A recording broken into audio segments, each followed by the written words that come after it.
क्योंकि तैयार समय काफी कम बचा है। हमारे पास समय है, लेकिन तैयारी हमारे बहुत अच्छा हुआ कि बहुत जल्दी ये मामला सामने आया हमारे पास, क्योंकि हमारा क्या है, ज़्यादा गैप नहीं हुआ है हमारे ऊपर। तो इस वजह से हमारा जो याद तो हमें पहले से ही है। तो हमें क्या है, थोड़ा सा रिवीजन वापस से उसको रिकॉइल करना है, और मेरे को तो थोड़ा लग रहा था, तो मैंने पहले चालू कर दी थी प्रिपरेशन।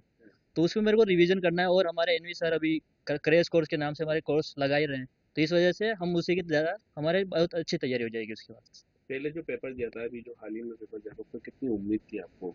मेरे को 90% श्योर था, क्योंकि मेरे अच्छे खासे नंबर आ रहे थे मेरे कैटेगरी के वाइज से। मेरे को बहुत अच्छे नंबर मिल रहे थे, मुझे लगा था कि मेरा हो जाएगा। लेकिन ये भी मामला हुआ, तो मेरे को अब थोड़ा सा बोल रहे हैं कि पेपर ऐसा आएगा, तो उसके हिसाब से मेरे को थोड़ा सा दिक्कत हो रहा है, दिक्कत हो रहा घबराहट है, है। लेकिन तैयारी कैसी है अब आपकी? अभी तो अच्छी है, लेकिन अब पेपर के हिसाब से तो पेपर डिपेंड करता है, अब तो कैसा आना है स्टार्ट।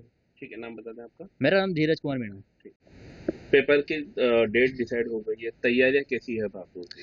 सर तैयारी तो जैसे मेनली फोकस रिवीजन रिवीजन पे करना है, क्वेश्चन प्रैक्टिस पे करना है, और जो चीज़ें वीक रह गई है अपने पोर्शंस उन पर काम करना है। हम्म। और जैसे जो पेपर के टाइम पर जो गलतियां हुई, जब हम पेपर दे रहे थे, जैसे टाइम मैनेज नहीं हो पाया या फिर स्पीड कम रह गई, तो उन चीज़ों पर इसे 1 महीने में फोकस करके इम्प्रूव करना है, और फिर वो पेपर के लिए तैयार करना है। क्या लगता है आपको, पहले जो पेपर था और इस बार जो पेपर आने वाला है, कुछ फर्क आपको दिख सकता है?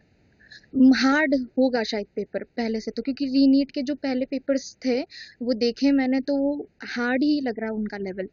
तो और अब एनटीए का वो हो चुका है कि 2-3 बार पेपर लीक हो चुके, तो वो मुझे लग रहा है कि हार्ड ही बनवाएंगे ये पेपर्स। अच्छा, एक बार सोशल मीडिया पर कुछ बच्चे भी डाल रहे हैं कि जिस तरह से आपदा आती है तो आर्मी को बुलाते हैं, तो क्या लगता है आपको इस बार आर्मी को बुलाना चाहिए? यस सर, क्योंकि 2-3 बार कितना बार ऐसा हो चुका है, तो जो बच्चे रहते हैं उनके फ्यूचर के साथ में कितना ज़्यादा वो हो रहा है, जिसके इतना अच्छा अच्छा स्कोर बन रहा है, वो लोग इतनी हिम्मत करके तैयारी करते हैं और फिर ये सारी चीज़ें हो जाती है, तो कितना डीमोटिवेशन होता है।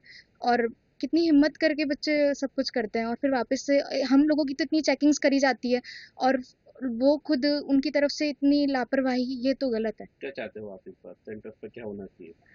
उनको हमारे ऊपर तो इतनी चेकिंग्स होती है, उनको भी खुद के ऊपर वो ध्यान रखना चाहिए, सब कुछ खुद की भी से। मतलब आर्मी बुलानी चाहिए?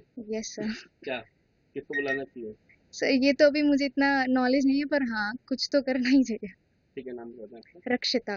तो मेन फोकस है हमारा रिवीजन का ही, क्योंकि अपनी जो अपनी अपने 2026 में जो पेपर दिया था उसमें क्या गलती रही उसको सुधारना है।